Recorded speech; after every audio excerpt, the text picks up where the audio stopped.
मंगला गेली. मी माझ्या एकट्याच्या नावावर कंपनी चालवायचं ठरवलं. नाव झालं होतं, अभिनय होता, लेखनाचं अंग होतं, कलाकारांच्या वरती जरब होती, हाती थोडा पैसाही होता आणि मनावरती संयम देखील होता. दारू कायमची सुटली ती सुटली. मी माणसात आल्यागत झालो. बिडी सोडली तर आता कुठलंच व्यसन नव्हतं. पोटभर जेवत होतो, तब्येत साथ देत होती, नवा वग डोक्यात फडफडत होता. धाकट्या भावानं स्वतःच्या हिमतीवरती फिरता रंगमंच आणला. मीही दोघा तिघा सावकारांकडून कर्ज उचललं, नवे कलाकार घेतले. एके दिवशी ढोलकीपटू जोगदंड परत कंपनीत आला. या दादा या, कंटाळलासा वाटतं काळूबाळूच्या कंपनीला तुम्ही. तसंच म्हणायचं. तुम्ही स्वतंत्र कंपनी काढल्याचं कळलं, दम निघतोया व्हय मला मग तिकडं. आलू सरळ बघा. मागचा व्यवहार पुरा केला नव. व्हयजी, शाब्बास, जावा जेवून घ्या, मग बसूया. एकाएकी मांस खायची इच्छा झाली.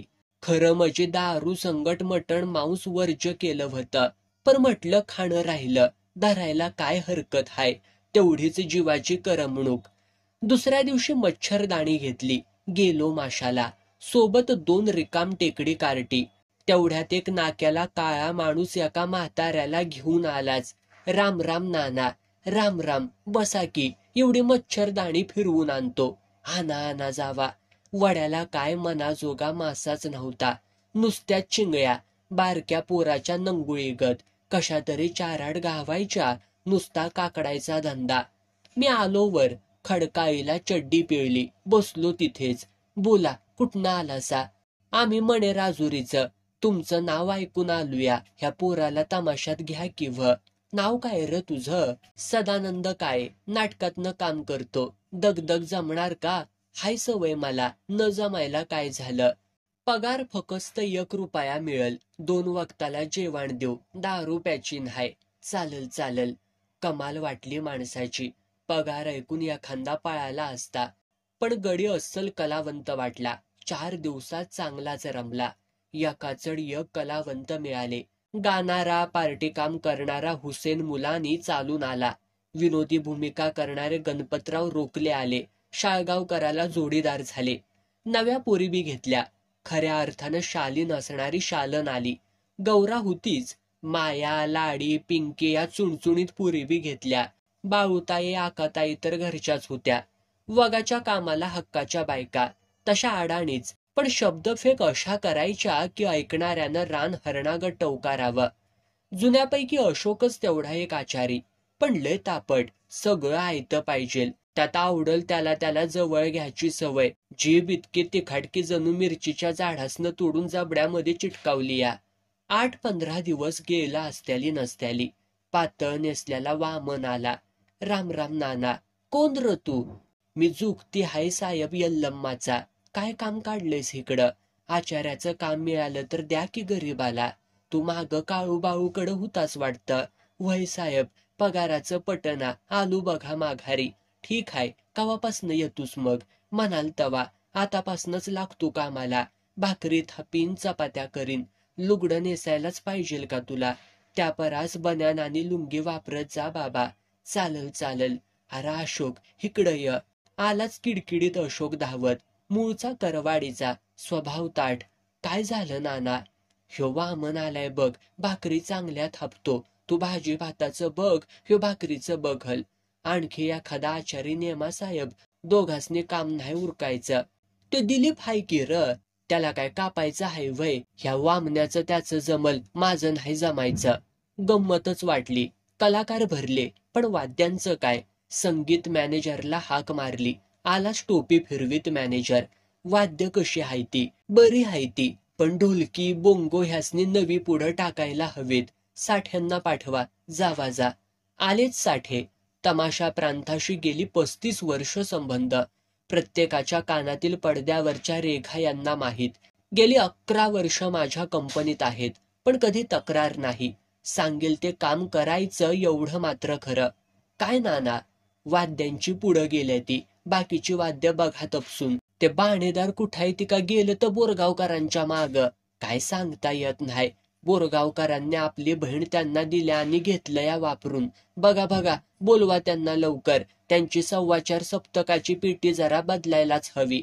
हवं ते पत्र लिहित्या ती. एक दिवसात टपालात काय लिहित्या ती देव जाणं.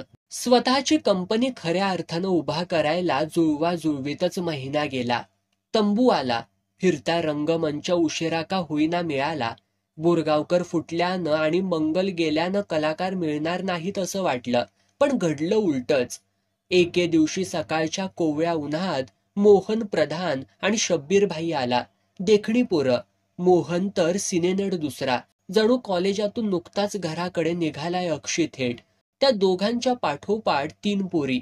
एक एक पोरगी म्हणजे रूपाची चकाकती भिंगरी. देवाघरच्या पर्या उतरल्या ग त्या चिंचणीत उतरल्या. या मुली कुणाच्या र? पिंपळकर पाटलांच्या. छान छान. म्हणजे या मंदानंदा आणि कुंदा नव्हं. वही साहेब, ओळख हाय म्हणायची.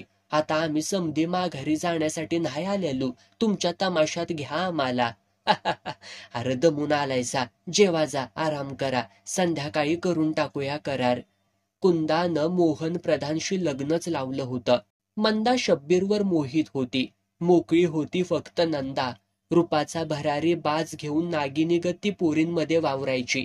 काय बिशाद आहे कुणाची छेड काढायची तिची. सहज चांगभलं कादंबरी वाचत पडलो होतो. वरची 4 पानं फाटली होती. लेखकाचं नावच नव्हतं. कथानक बाकी भन्नाट वाटलं. जणू नव्या वगाची कथाच सापडली. संवाद आयते तयार. खास सातारी बोलीतील. करूया यावरती वग तयार. काय कळतंय लेखकाला? थोडा आपला पदरचा माल मसाला घातला की संपलं सगळं. नायक मिलिटरीमॅन दाखवण्याऐवजी गावातला बागायतदार दाखवायचा. घेतला वग लिहायला. कायदा आमच्या बापाचा. कुरू कुरू पेन लागलं पळायला. वग 15 दिवसात लिहून काढला. 2 महिन्यांत बसवला. आबू मुसलमानाच्या बायकोची भूमिका आकाताई इतकी भन्नाट करायची की पब्लिक सगळं हसून खुळं व्हावं. त्यात टोकले आबू काम करणार. सारा संच भारी जमला होता. विजयादशमीच्या मुहूर्तावरती बाहेर पडलो. वग भन्नाट चालला. सगळे प्रयोग तिकिटावरती. 20-22 हजारांच्या आत बुकिंगच होत नसे. असा पैसा तमाशाच्या प्रांतात कधीच आला नव्हता. कायदा चांगलाच चालायला लागला हे पाहून जो तो मनातून मोहरला. माझ्या कंपनीत नव्या नियमांची अंमलबजावणी करायचं मी ठरवलं. नियमावलीचे 200 कागद टाईप करून घेतले. सगळ्यांना एकदा सुट्टीच्या दिवशी एकत्र बोलिवलं. हे बघा, ही नियमावली प्रत्येकावरती बंधनकारक राहील. प्रत्येकानं ही वाचा आणि सही करा आणि माझ्याकडे द्या. आता कलाकारांना रोजच्या रोज पगार मिळणार होता. दारू पिणाऱ्यांना कंपनीत स्थान नव्हतं. वग संपेपर्यंत मेकअप उतरवायचा नाही की झोपायचं नाही. एकदा झोपलास तर खाडा, मेकअप पुसला तरी खाडा. मी मनाशीच म्हटलं, सुरुवातीला कलाकारांना नियम बंधनकारक वाटतील, पण पुढे पुढे त्यांनाही सवय होईल. आपण सर्कस मधला रिगमास्टर व्हायचं नाही, पण कलाकारांच्या मधली जनावरही जागी होऊ द्यायची नाहीत. बुबुळ शेवटी पापणींच्या पकडीतच राहिलं पाहिजे. देखण्या पोरी ही तमाशाची गरज आहे, पण सोबत पायांत नाच हवा आणि गळ्यात गाणं हवं. पब्लिकला पैसे फिटल्याचं समाधान मिळतं. पिंपळकर पाटलाच्या पोरींनी तर बहारच उडवून दिली. स्टेजवर भान विसरून नाचायच्या, पण एरवी एकमेकींवर फिसकारत असायच्या. त्यांच्या नवऱ्यांची टाळकीच फिरून जायची. कायदा आमच्या बापाचा या वगाचे 100 प्रयोग झाले. नाव झालं, पैसा आला. महाराष्ट्राचा कानाकोपरा फिरलो. भिवंडी, ठाणे, मुंबई, मराठवाडा, विदर्भ, सातारा, सांगली, कोल्हापूर, पुणे, सगळी महाराष्ट्रातील मोठी शहरे पिंजून पिंजून काढली. गावच्या जत्रा खेत्राही ठेवल्या नाहीत शिल्लक. एका पाठोपाठ सणानत पिवळ्या रंगाच्या 3 गाड्या गावात शिरल्या की गाव सुद्धा अवाक व्हायचं. गर्दी आवरताना गावकरी दमून जायचा.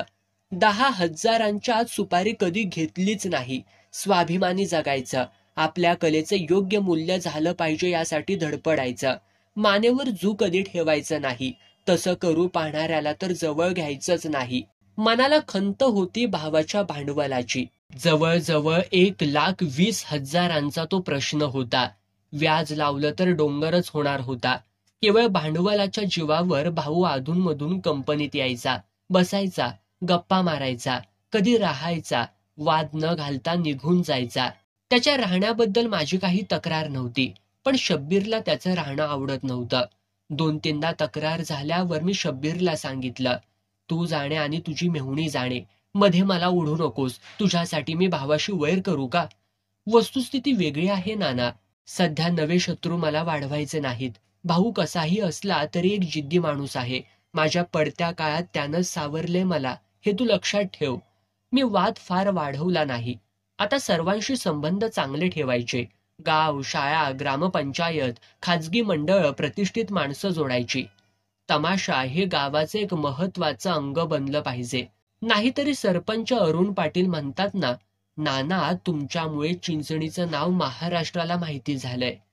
स्वतः न राबता सगळं करून घेता आलं पाहिजे. मालकच रगात आटवायला लागला तर बाकीच्यांचं चांगलंच फावतं. इठाबाईची वाट ह्यातच लागली. काळूबाळू एवढे मोठे कलावंत पण दोघंच राबणार, बाकी आरामात खाणार. ह्या प्रांतात लय बी सज्जन असून उपयोग नाही. मॅनेजर नुसतेच नावाला ठेवले. कार्यक्रम ठरवण्यापासून आर्थिक व्यवहारापर्यंत सगळ्या गोष्टी मी माझ्याकडेच घेतल्या. मधला गाळा खाणारा हरामी दलालच काढून टाकला. तारीख खाली नाही म्हणून समोरच्याला अडवायचं. दुसऱ्याची तारीख तुम्हाला देतो असं सांगून पैसे उकळायचे. सगळ्याच कंपनीत चालणारे हे धंदे. मग काय, मॅनेजरांनी बाया वापरल्या तरी मालकाचं काय चालतंय? साला हा सगळा गाळ तमाशा प्रांतातूनच निपटून काढायला हवा. गाद्यांवरती बसून कॉन्ट्रॅक्टर पैसे कमावतात आणि रक्त आटून ठरल्या पैशावर कलाकार अर्धपोटी राहतात. आपल्या कंपनीपुरत्या तरी या गोष्टी मिटवायलाच हव्यात. कलावंतांना सन्मानाचं स्थान मिळायला हवं. 17 विचार मनात तरंगायचे. प्रयोगाच्या तारखा घ्यायला मी पुण्याला आलो होतो. बालगंधर्व थिएटर जवळ विडी फुंकत उभा होतो. तेवढ्यात समोरून फेटेवाले ढवळपुरीकर आले. प्रसन्न चेहऱ्यावर कमालीचा टवटवीतपणा. पावलं तर अशी पडत होती जणू रंगमंचावरच निघालेत. अरे वा नाना, तुम्ही कुणीकडं व? हितच आलो होतो. चला जरा थंड काहीतरी मारू. बसलो समोरच्या सम्राट हॉटेलात. नाना तुम्ही दारू सोडली म्हण. हा, मनावरती ताबा ठेवला आणि पथ्यावरती पडला बघा. एक बोलू का? हा बोला बोला. खऱ्या अर्थानं तमाशा प्रांतातले माझ्यानंतर तुम्हीच मालक. जे माझ्याजवळ शिकलात त्याचं चीज केलंत बघा. नुसत्या भूमिका करून तुम्ही थांबत नाहीत. मालकासारखं जगून दाखवलत. वा, मानलं तुम्हाला नाना. ते महाडिक तर म्हणत होते असा लेखणी सम्राट होणार नाही. स्तुतीनं मी भारावलो होतो, पण त्यात वाहून जाण्याइतका कच्चा बच्चा नव्हतो. कलावंतांच्या मधील अस्सल माणूस मला शोधायचा होता. त्याला घडवायचा होता, जगवायचा होता. बायका पोरांचा दुवा मिळवायचा होता. आलटून पालटून वग लावायचो. आधी लगीन कोंडाण्याचे, रक्ताने रक्ताचा बदला, हे वगही चांगलेच चालले. गावोगावी जात होतो, स्वागत होत होतं. कंपनी गाजत होती. सत्कारानं मीही भारावलो होतो. एकदा असाच एका गावाला गेलो. गाव कट्टर मराठ्यांचं. माझ्या कलेसोबत माझ्या आडनावावरती भुललेलं. आपल्या मराठा समाजातला एक कलावंत पुढे येतो म्हणजे काय? रेशमी फेटा बांधून घालूया नोटांचा हार. उभं गाव एक झालेलं. प्रयोगही गाजला, सत्कारही झाला. दुसऱ्या दिवशी वाड्यावरनं पाटलांचं तर बोलावणंच आलं. या या या या या माने सरकार. आम्ही माने पाटील आणि तुम्ही माने सरकार. बसा. अरे कोण हाय तिकडं? मंडळी कालचा खेळ करतायचा वय? लय झाक. चायला असला फाकडा तमाशा आपण कधी बघितलाच नाही. अरे चा आणा की र कुणीतरी. बिस्किट ब्या आणा सोबत तेवढी. चहा पाणी झाल्यावरती पाटील म्हणला, गणपतराव यकी चिरू का? वही चिरा की. नव, एवढं मराठा समाजातलं तुम्ही ह्या वाकड्या धंद्यात कसं व उतारला सा? आवड आणि दुसरं काय व? पण मराठा असून असलं ह्य नाही. कला चांगली हाय, पर तुमचा काहीतरी गैरसमज होतोय पाटील. कलावंताला जात पात नसते. मी कुठल्या का समाजातला असेना, मी कलावंत आहे एवढं मात्र खरं. म्हणजे तुम्ही मराठा नव्ह. आईला म्हणजे आम्ही इतक्यांदा फसतच आलो की वाटलं मराठा असाल तुम्ही. पाटील, जग चंद्रावरती गेले तरी अजून आपण शेणातच नाचतोया नव. माझी जात कळताच मला दूर सारणारं महाभाग मराठा जसं भेटत्या ती, तसं जात ऐकून जवळ येणारं फालतू बिसीबी काय कमी नाही ती. माणसं कलेपेक्षा माणसाच्या जातीला एवढं महत्व कामून देते ती कोण जाणं. साला आपलं जगणंच राजेशाही, बोलणं सुद्धा मर्दानी. मग कधी काही चिकटलेली जात गळून का पडत नाही? खोलवर जळू सारखी रक्तात शिरायला बघत्यासारखी. तो दिवसच वाईट गेला. रात्रभर झोप लागली नाही. दुसऱ्या दिवशी उठलो, कार्यक्रमाचा तक्ता पाहिला. सांगली जिल्ह्यात सलग 4 कार्यक्रम होते. मध्ये 3 दिवसांचा गॅप होता. चिंचणीला जायला मन उत्सुक होतं. उस्मानाबादचा प्रयोग आटोपून आम्ही फलटण गाठलं. वाटेत सगळे कलाकार जेवले. दुपारी 4ची वेळ होती. एकाएकी बातमी समजली. इंदिरा गांधींचा खून झाला. त्यांच्या सुरक्षा पथकातील एका शीख माणसानं डाव साधला. खरंच वाटना, मी ना राजकारणी ना डावपेची. अंगावानी माणसावरती प्रेम करायचं एवढं खरं. बारक्या पोरासारखा रडलो त्या दिवशी. 4 दिवस अस्वस्थ अवस्थेत गेले. आकाताईच्या स्वाधीन कंपनी करून मी चिंचणी गाठली. डोक्यात एकच विचार, इंदिरेवरती वग लिहायचा, फिरत्या रंगमंचावरती बसवायचा, सारी बारीक सारीक माहिती मिळवायची. लागलो उद्योगाला. रोजच्या वर्तमानपत्रांतील कात्रणं, या घटनेवरचे लेख, अग्रलेख, तडकाफडकी आलेली पुस्तकं, पूर्वी पंजाबमध्ये घडलेले हत्याकांड, सारा इतिहास जमा केला. मार्च अखेर मराठवाड्यातले उरले सुरले प्रयोग उरकून पुन्हा कंपनी फलटणकडे वळली. मॅनेजर बांगट यांना सांगितलं, राहुटी फलटणच्या पंढरपूर नाक्यावरती ठोका. बाकीच्या तमाशावाल्यांचीही ऑफिसं पडलेली असतील. जावा, कामाला लागा. 15 मे पर्यंत येतील ते सगळे कार्यक्रम घ्या. मी येतोच 2 प्रयोग आटोपून. ठीक आहे नाना. जीप न्या जावा. आता सातारा जिल्ह्यात जत्रांचा सीझन हाय. जाता जाता उडवूया बार. पैशासाठी अडवू नकासा कुणाला. पैशापेक्षा सातारा जिल्ह्याची रसिकता खूप मोठी हाय. बांगट, मराठवाड्यात आपण पैसा काय कमी मिळवला का? पण पब्लिक म्हणजे नुसती मैलाची दगड. काय करतासा पैशाला? पब्लिक कसं खुल्या मनानं दाद देणारं हवं. पोरी बघून खडं मारणारे अवलाद म्हणजे तमाशाचं पब्लिक नव्हं. जावा जा. ड्रायव्हर कोण हाय? तुमचाच पुतण्या किसनराव. ध्यान ठेवा जरा, नाहीतर मारल कंट्री आणि करल घोळ. माणसानं आपलं सावध राहावं कायम. काय बांगट? वय येऊ का? या या. हे पैसे ठेवा खर्चाला. सोबत बोरकरला घ्या. चुणचुणीत पोरगा आहे. आज ना उद्या या धंद्यात तो नाव काढेल. बाणेदार पेपर घेऊन आले. मिळेल तो पेपर आणायचे, मासिक पुरवायचे. त्याचं काम असते. गाड्या कुठंही थांबल्या की तिथल्या स्टँडवर जाणार, पेपर आणणार. वाचनासारखी मज्जा नाही. सीझन संपून लवकरात लवकर गावाकडे जायचा विचार होता. आता इंदिरा गांधींच्यावर नवा वग बसवायचा विचार होता.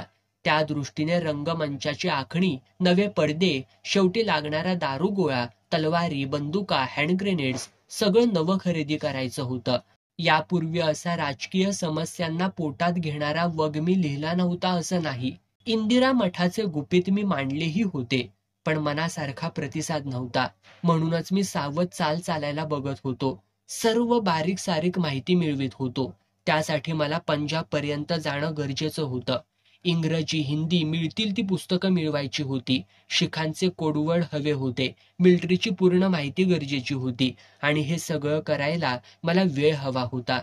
जुने वग चालले होते. पैसा सुद्धा येत होता. कंपनी चांगली चालली होती. किरकोळ वादावादी व्हायची. एखादी पोरगी सगळ्यांच्या चपलास ठेवायची. कधी अशोक सारखा आचारी भातात मिठाचा पुडा सांडला म्हणून डोंगरात जाऊन बसायचा. कधी हुसेन आचार्याची छेड काढायचा. वामनला त्रास व्हायचा. पण हे चालायचंच. माझ्या लेखी या नगण्य घटना. आपली बायका पुरं गावाकडे ठेवून 8-8 महिने माझ्यासोबत गावोगाव फिरणारी ही माणसं. कधीतरी बायकांकडे बघणार, बायका त्यांना चाळवणार. गमती जमती तर होतच राहणार. मुल्ला, नसीम अल्ली आणि नजर अहमद ही चहा बनवणारी पोरं बाकी नामी. आपलं दुकान घेऊन माझ्यासोबत फिरायची. हक्काचा धंदा करायची. माझ्याकडे कुणी पाहुणा आला की हक्कानं चहा पाजायची. कुठल्या दुसऱ्या प्रांतातनं आलेली पोरं पण माझ्याच गावात उगवल्यासारखी जगत होती. एक फार मोठी बाजू नकळत ती सांभाळत होती. कंपनी धावत होती. नव्या वगाचं कथानक डोक्यात आकार घेत होतं. मराठी तमाशा प्रांतातच एक क्रांती मला करायची होती. माझ्या दृष्टीनं ते अवघड नव्हतं. हाती घेतलेलं काम मी तडीस नेणार होतो. प्रश्न होता इंदिरेच्या भूमिकेचा. तेवढ्या तोला मुलाची नायिका कोण मिळणार, हा एकच विचार बुलबुल पक्षागत मेंदूत झोके घेत राहिला होता.